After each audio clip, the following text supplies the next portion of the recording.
Good morning and welcome to Sands Road on this very wet and soggy Cornwall this morning. Been very lucky with the storms, we got away with it. A lot of people fared worse than us and my sympathies go out to them. This morning we're just going to have a brief video about white lines on roads, something that is covered in a multitude of things. I've started weathering the area and putting white lines down. People said it looked too clean, so I thought I'd better get on with it. And as you can see, I've been working along here.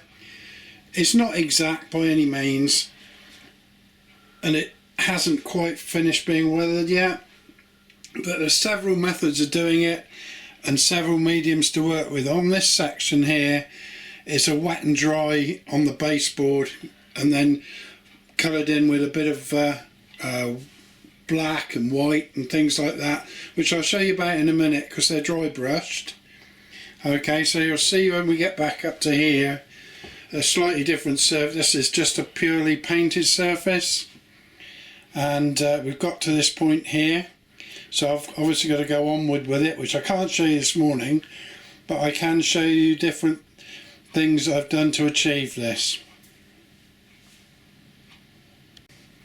I've followed many YouTube clips on this and I've really gone down my own route with this. Some people use magic marker pens, some people use Tipp-Ex correction pens, roll out road from some of the manufacturers that already come impregnated with the white and things. Very difficult to actually paint them on with a masking tape because sometimes they bleed. So it's a bit of a lottery as to how good you can get them. I'm quite pleased with these. Some people might see fault in them, and I personally, that's fine by me. I've done my own thing here. So we'll move on now to see how we achieve this. Okay, the method I used was to use peel back sticky labels like this, but before I peel them off I would score them with a sharp scalpel and obviously a ruler in strips across like this, which I'll now show you the result of some others I did earlier. Bit Blue Peterish, I know, but it's the way to go. Right, here we have the residue of some I've been using. So they peel off, take the backing strips off like this, and then you can peel off the individual. They're a bit thick. I don't think I'm going to... oh, there's one. That's a better one. Like that, which is quite a neat white line. Now, as you can see from this one, it's curled quite dramatically. So when I've been putting them down, I've also been fixing them with some satin clear varnish, so that you just go over that, just let it bleed in around the edges, because you're going to weather over the top of these, and that will then fix them flat so they don't come up.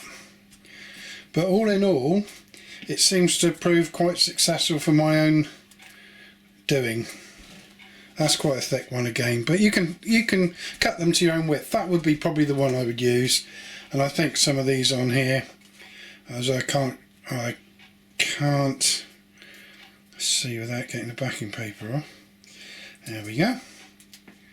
Again, the middle one of that probably would be the one to use, like that. Okay, and that sticks down, but it will curl up a little bit. So again, I would be brushing on some satin, and then I dry brush as much as I can using a mixture of black and white paint and stiff brush. Mix up a little bit on the top here, something like that, and work it out on some cardboard like this, so that you're getting it as dry as possible. Then just going up and down and on the road as well. Now, to get a different colour, I've been using bonfire ash. This is the residue of a bonfire, and again, stiff brushing it on. If you put a little bit on here, you can see that the effect it's giving. I know that's in rather a concentrated area, but if you do just a little bit, it will brush in hard with the black that you've already put on the roads, and it'll give you a used surface look.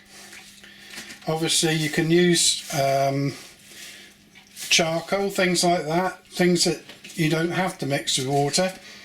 But all in all, I've been quite happy with the ones I've done, and as I say, they're not exact with the road markings, but they go round corners, and I found that quite successful so far. So I leave you with the thought that you can do it like this if you like to, or you can choose any method you like really. But basically that's all there is today. I thought I'd just get this little video out because I've been enjoying doing it. So for the time being, thank you to everybody that watches. There will be another video shortly because I've got a nice item coming that I've managed to buy. Oh, and one last thing, Halloween is over, and these came out of the bottom of a metal pumpkin, and they give you like a flickering light effect. Wonderful thing to have, so I've kept that to one side, and I think that's going to make a very useful bonfire. And on that note, I wish you well, and I'll speak to you again soon. Thank you very much indeed.